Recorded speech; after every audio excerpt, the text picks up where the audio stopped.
মহিলাটি চলে যাওয়ার পর হঠাৎ সমুদ্রে মাছ ধরতে থাকা লোকটির পাশে একটি সিল দেখা দিল। সে অস্বস্তি বোধ করল এবং বাড়ি ছুটে গেল, কিন্তু দেখতে পেল তার স্ত্রী নেই। তারপর সে বুঝতে পারল যে স্বাধীনতার জন্য আকুল সিলটি বাঁধা যাবে না। বাড়ির জাদুকরী দোলনাটি প্রজন্মের পর প্রজন্ম ধরে চলে আসছে। প্রায় প্রতিটি শিশুই এতে ছিল, ঢেউয়ের তালে তালে দোল খাচ্ছিল। কিন্তু এই মনোরম দৃশ্যটি বেশিক্ষণ স্থায়ী হয়নি। একদিন যখন লোকেরা ব্যস্ত ছিল, তখন হঠাৎ করে সামুদ্রিক পাখিরা হিংস্রভাবে আক্রমণ করে বিশৃঙ্খলার মধ্যে দোলনাটি শিশুটিকে বহন করে সমুদ্রে ভেসে গেল। লোকেরা তার পিছনে ছুটতে লাগল। অনেক রাত হয়ে গেল, চোখের পলকে আকাশের রং বদলে গেল এবং একটি প্রচণ্ড ঝড় উঠল। লোকটি কেবল অসহায়ভাবে তার ছোট ছেলে জিয়াও শুয়াই গভীর সমুদ্রে অদৃশ্য হয়ে যাওয়া দেখতে পেল।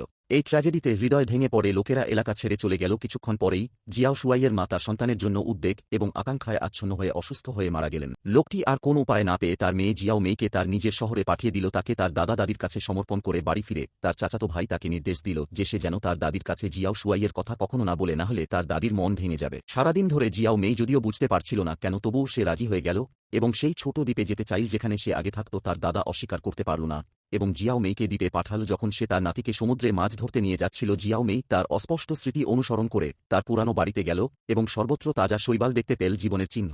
সে দ্বীপটি অনুসন্ধান করল এবং দ্রুত একটি নগ্ন ছেলে দেখতে পেল। সে তৎক্ষণাৎ তাকে তার নিখোঁজ ভাই জিয়াও শুয়াই কথা বলে চিনতে পারল, কিন্তু জিয়াও শুয়াই যখন তাকে দেখল তখন সে এতটাই ভয় পেয়ে গেল যে সে তার দোলনায় বসে সমুদ্রে অদৃশ্য হয়ে গেল। জিয়াও মেই ভেবেছিল এটা একটা মায়া এবং কাউকে কিছু বলল না। পরের দিন সকালে সমুদ্র ঘন কুয়াশা এলাকা ঢেকে ফেলল। দাদু এবং তার চাচাতো ভাই সমুদ্রে যাওয়ার প্রস্তুতি নিচ্ছিলেন। জিয়াও মেই তাদের সাথে যেতে চেয়েছিলেন, কিন্তু নিরাপত্তার কারণে দাদু তাকে বাড়িতে থাকতে বললেন। জিয়াও মেই বিরক্ত হলেন। তিনি ঘাটে বসে পড়লেন এবং একটি সিল তার কাছে একটি ছোট নৌকা ঠেলে দিল। কৌতূহলী হয়ে তিনি নৌকায় উঠে চুপচাপ নৌকাটিকে ছোট দ্বীপের দিকে নির্দেশ করলেন। সমুদ্র দেখে জিয়াও মেই চুপচাপ পুরানো বাড়ির জানালার কাছে গেলেন। অবশ্যই তিনি জিয়াও শুয়াইকে ভেতরে দেখতে পেলেন, তার পাশে একটি সিল খাচ্ছে। জিয়াও শুয়াই দ্রুত জানালার বাইরে তাকে লক্ষ্য করলেন। জিয়াও মেই ভয় পেয়ে দৌড়ে বেরিয়ে গেলেন।